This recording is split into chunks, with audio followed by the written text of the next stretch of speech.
down the middle. So another really useful opportunity when you might decide to play your hybrid golf club would be the second shot playing into a long hole, potentially even that opportunity to reach a par 5 in 2.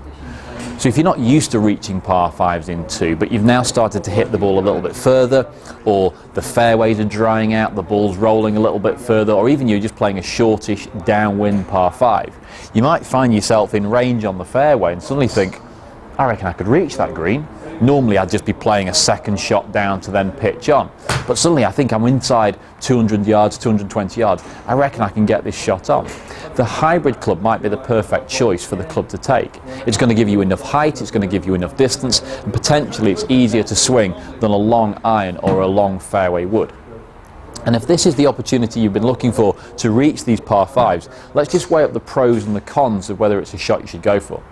The first sort of pro for this, the first positive for this, is actually the real good opportunity of getting it on a par 5 to set up that eagle putt or that 2-putt birdie, which is definitely going to be a positive thing. Now the danger of this is actually most par 5 greens are quite well protected. So by hitting a club long enough to reach the green, effectively you're hitting a club long enough to reach the trouble as well. So if the green is very well protected, particularly by water or penalty shots, let's say out of bounds and water, then you might consider that you actually want to lay up further back to chip on.